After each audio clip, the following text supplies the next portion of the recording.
Hi, my name is Gloria Guerrero. My advisor is Dr. Cackley. This is my 5-minute video. Um, I am working with a hearing impaired student. He's a senior, 12th grade. He has a cochlear implant on his right ear. His cognitive ability is great. He's very motivated. He has a lot of goals that he wants to pursue, getting his master's and PhD in education. I created 3 or 5 lesson plans for Rodrigo. We want him to project his voice so he can feel more confident when he is projecting his voice in his family. When he goes home, he does voice. He doesn't really use sign language because they don't know sign language. Rodrigo's main mode of communication is sign language. So we wanted to work with him on his voice. I created 5 lesson plans.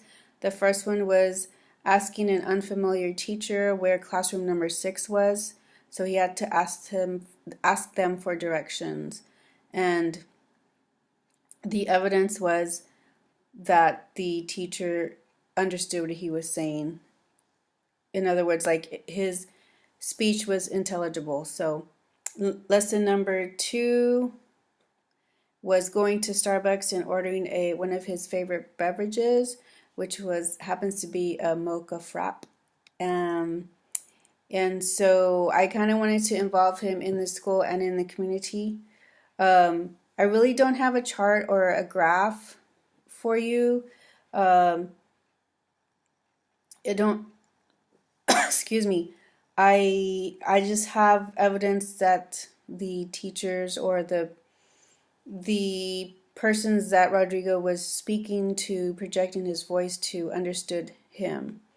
So lesson 3 was asking to purchase a slice of cheese pizza at the school cafeteria, and he was successful in that. Lesson 4 was purchasing a game at Barnes & Noble.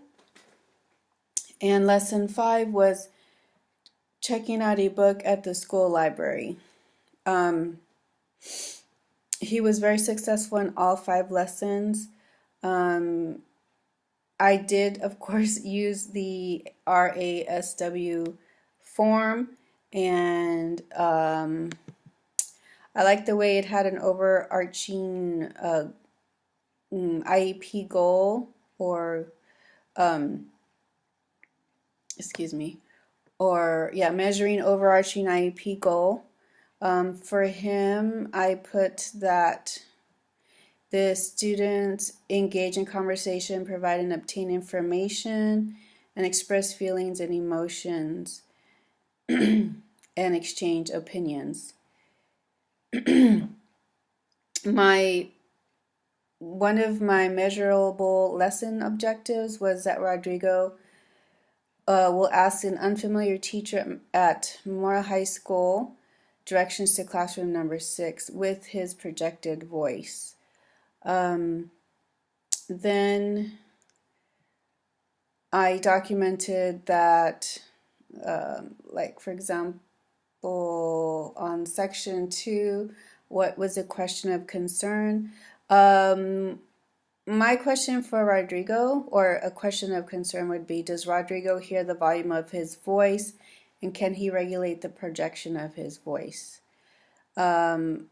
I did like these sections in the RASW form. I did talk to his caseworker on the limitation of his vocabulary.